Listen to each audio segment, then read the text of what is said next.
हमारे साथ मौजूद हैं रेशम जी और तौफीक भट्ट साहब। अस्सलाम वालेकुम और ईद की बहुत बहुत मुबारक हो आपको। वालेकुम अस्सलाम और आपको भी बेहद ईद मुबारक हो और तमाम देखने वालों को समा की तरफ से, प्यारे भाई तौफीक भट्ट साहब की तरफ से बहुत बहुत मीठी ईद की जो खुशियाँ हैं खुशियाँ मुबारक हो जी। भट्ट साहब, ईद तो मीठी है ही, लेकिन इतनी मीठी हो जाएगी ये मैंने नहीं सोचा था। तो जरा ये बताएं कि रेशम साहिबा आपके घर पर मौजूद हैं, ये हुआ कैसे? दावत पे बुलाया था? देखें, नहीं, दावत, बहनों को दावत देने की तो ज़रूरत कभी महसूस नहीं होती। बेटियों का और बहनों का अपना घर होता है और वो जब चाहें अपने घर में आएँ। तो मेरी तो ईद की खुशियाँ दोबाला हो गई जब मुझे पता चला कि ये तशरीफ़ ला रही हैं। और आपको पता है कि ये हमारे मुल्क का एक बहुत बड़ा नाम है, फ़न की दुनिया के हवाले से भी बिल्कुल बहुत कंट्रीब्यूशन है इनकी, पूरी दुनिया ने जानती है इनकी फ़िल्में, इनके ड्रामे और फ़न के हवाले से जो भी इनकी खिदमात हैं। मैं ये समझता हूँ कि ऐसे लोग किसी जो हुकूमती या सरकारी अवार्ड होते हैं जिनकी आजकल बंदर बांट हो रही है और ये देखा ही नहीं जाता कौन मुस्तहिक है और कौन मुस्तहिक नहीं है, और वो रेडियो की तरह अवार्ड जो है वो बांटे जाते हैं। तो जो ऐसे लोग होते हैं ये किसी अवार्ड के मोहताज नहीं होते। तो आज ही असल में अपने ही घर पे आई हैं और मेरे लिए तो ये बहुत ही खुशी का मकाम है। आज बहन आई हैं, कल मेरी बेटी सालिया है, उसकी फैमिली आएगी। तो यही हमारी ईद है। और क्या ईद होती है, ईद तो रिश्तों के साथ ही होती है। ज़बरदस्त। अच्छा रेशम जी, बड़ा अच्छा लगा आपको यहाँ पर देख के। यूजुअली आपका जो ईद का पहला दिन होता है वो कैसे गुजरता है, और आप आज इधर तशरीफ़ लाई हैं, ये कैसे हुआ? सबसे पहले मैं आपको ये बताऊं कि भाईजान ने जो कहा है, यकीन करें मैं अपने ना थोड़ी सी इमोशनल हो गई हूँ जी, क्योंकि बहन भाई का रिश्ता बड़ा प्यारा होता है। तो मेरा एक भाई 4 साल पहले अल्लाह को प्यारा हो गया। मैं अल्लाह के सदके और कुर्बान जाऊँ कि अल्हम्दुलिल्लाह अल्हम्दुलिल्लाह।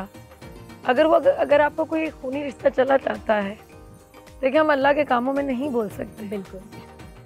तो अल्लाह पाक ने मैं उनके अपने भाई के घर जाती थी, तो आज 4 साल के बाद मेरे भाई तौफीक भट्ट साहब अल्लाह रहती दुनिया तक जिए, सलामत रहें।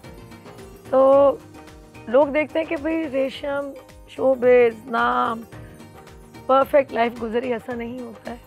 ज़िंदगी में कहीं ना कहीं किसी रिश्ते की, किसी प्यार की कमी रह जाती है।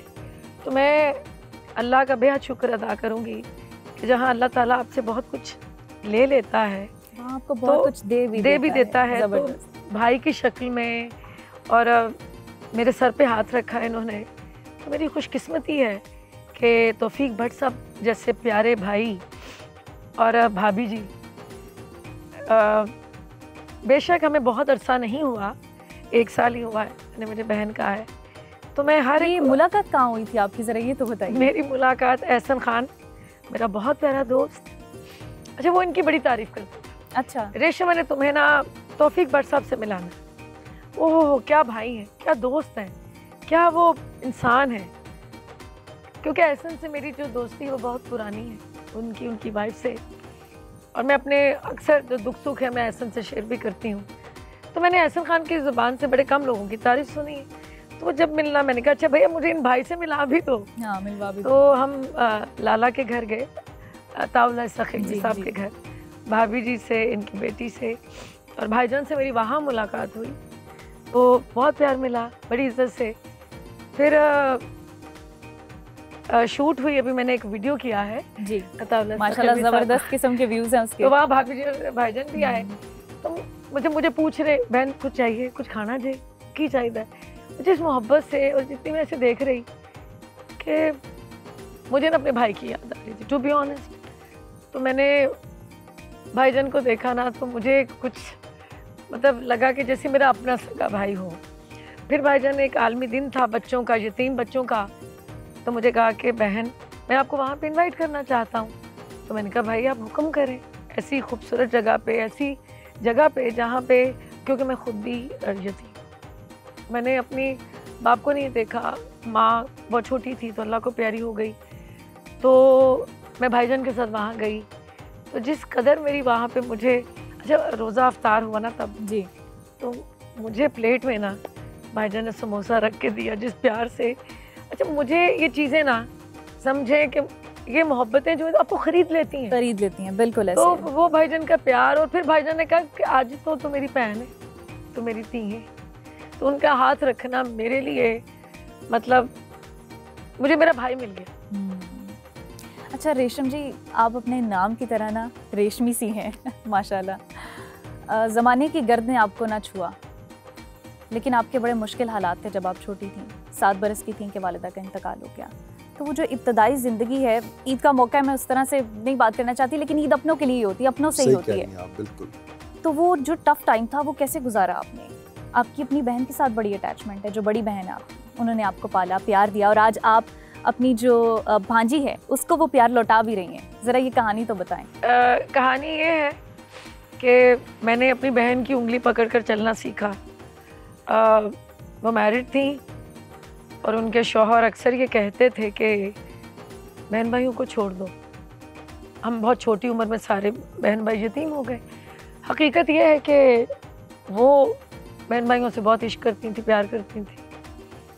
उन्होंने आखिर तंग आकर अपने शौहर को छोड़ दिया अपने बहन भाइयों के लिए। उनको पाला, उनकी परवरिश की, मुझे पढ़ाया लिखाया। मतलब कॉलेज का दरवाज़ा तो मैं ना देख सकी, लेकिन मैंने मैट्रिक किया। उसके बाद के लगता नहीं है ऐसा, ऑनेस्टली स्पीकिंग। शोबिज़ में आ गई। शायद ये जो ग्रूमिंग है ना और ज़िंदगी का जो इल्म है, जो आप ज़िंदगी को जी के हासिल करते हैं, वो शायद भाईजान किताबों से कहीं ज़्यादा मुश्किल होता है। बिल्कुल। सही कह रही है। जिन्होंने पंजाबी जैसे कहने के ठुड्डे खा के, ठोकरें खाकर आप ज़िंदगी को जीते हैं, उतार चढ़ाव देखते हैं, धूप छाँव सब कुछ आप मतलब हर मीठे कड़वे जज्बे को चखते हैं आप, तो फिर आप बहुत कुछ सीख जाते हैं। ज़माना बहुत कुछ सिखाता है। तो वो प्यार जो बाजी ने मुझे दिया, और अब वो प्यार मैं वाकई अपनी नींद से करती हूँ, प्यार से कहीं ज़्यादा करती हूँ। तो मेरी बहन मुझे अक्सर कहती है कि मैं नहीं उससे इतना प्यार करती, तो मेरी बेटी को ना बिगाड़ रही हो। तो मेरे लिए वो मेरी बेटी भी है, मेरी जान है, मेरी स्ट्रेंथ भी है। उसको जब मैं हक करती हूँ ना, तो ज़माने के सारे दुख में भूल जाती हूँ। ये हकीकत है। क्योंकि वासिफ का एक मैंने कॉल पढ़ा कि जब आप डिप्रेशन में हैं, दुख में हैं, ग्रीफ में हैं, तो आप ऐसा करें कि आप इबादत करें। अगर फिर भी आपका दुख नहीं जाता, फिर इबादत करें, फिर इबादत करें। फिर भी अगर आपका दुख नहीं जाता, तो फिर हम मोहब्बत करें। अरे वाह। और अगर आपका फिर भी दुख नहीं जाता, डिप्रेशन नहीं जाता, तो बच्चों से खेलें। अरे वाह। तो यकीन करें, मुझे तो ये भाईजान ये दुख जो है, मुझे तो ना मोहब्बत मिली, ना मुझे चाहिए भी नहीं जो मोहब्बत मुझे बच्चों से मिलती है। अच्छा भट्ट साहब, आप बताएं ज़रा, आपके बचपन में तो जाना ज़रा मुश्किल हो जाएगा लेकिन फिर भी चलें अपनी इब्तदाई ज़िंदगी के बारे में बताएं। कहाँ पले बढ़े आप? इब्तदाई ज़िंदगी तो बस ऐसे ही थी। मतलब बहुत कोई मेरे जो पेरेंट्स थे वो माली लिहाज से इतने मजबूत नहीं थे, और एक बहुत इज़्ज़त और अना वाली ज़िंदगी की तरबियत उन्होंने जो है वो हमारी की, और दूसरों को जो इज़्ज़त देना है वो सिखाया। और हमेशा एक बात जो है वो कहते थे, जो कि हमारे यहाँ एक मुहावरे के तौर पर भी कही जाती है, बा अदब बा नसीब, बे अदब बद नसीब। तो ये बहुत ही ज़ोर दे के वो ये बात कहते थे कि लोगों का अदब करेंगे तो आपको उसका बहुत बड़ा फल मिलेगा। तो वही अदब किया, बुज़ुर्गों का किया, वालिदैन का किया, रिश्तेदारों का किया, दोस्तों का किया, अजीज़ों का किया, मोहल्लेदारों का किया, जो उनकी रिस्पेक्ट, इज़्ज़त, मोहब्बत उनसे की, और उन्होंने भी की। तो उसके नतीजे में शायद अल्लाह ने आज एक खूबसूरत और कामयाब ज़िंदगी गुजारने की जो है वो तौफीक दी। अच्छी तालीम भी वालिदैन ने दिलवाई। गवर्नमेंट कॉलेज लाहौर से मैंने ग्रेजुएशन की, फिर पंजाब यूनिवर्सिटी से मैंने जर्नलिज़म में मास्टर किया, फिर एफसी कॉलेज में मेरी पोस्टिंग हो गई एज लेक्चरर, और 13 साल एफसी कॉलेज में पढ़ाया। उसके बाद गवर्नमेंट कॉलेज लाहौर में पढ़ाया और हेड किया जर्नलिज्म डिपार्टमेंट को। 60 मुल्कों का सफ़र किया, दुनिया की बेहतरीन यूनिवर्सिटियों में जाके किताबें भी आपने लिखी हुई हैं। जी, किताबें भी लिखी, मेरे सफ़रनामे हैं, और तकरीबन 30 साल हो गए मुझे हस्बे तौफीक के नाम से कॉलम लिखते हुए और मुख्तलिफ मौज़ूआत पे कॉलम लिखे और कोशिश की कि आपको पता है कि हम जिस मुआशरे में रहते हैं वहाँ पे सच बोलना बाज़-औक़ात कितना मुश्किल हो जाता है। बट साहब, बचपन की जो ईद हुआ करती थी और अब जो ईद है, इसमें क्या फ़र्क नज़र आता है आपको? मैं ये समझता हूँ कि वो जो बचपन की ईद थी वो बड़ी बरकतों और रौनकों वाली ईद थी। बेशक। और मैंने एक दफ़ा अपने कॉलम में एक जुमला लिखा था कि कभी छुट्टी का दिन ईद के दिन की तरह होता था, अब ईद का दिन छुट्टी के दिन की तरह गुजर अरे जाता वाह, है। सुभान अल्लाह, ये मेरी यकीन करें मेरे दिल की बात कही भाईजान। तो अब वो जो खुशियाँ होती थी ना, जो बरकतें होती थीं, जो रिश्तों की अहमियत होती थी, कदर होती थी, जो ईदी मिलती थी मामुओं से और मासियों से, पुप्पियों से, चाचियों से, और फिर जो कज़न्स में आपस की मोहब्बत होती थी।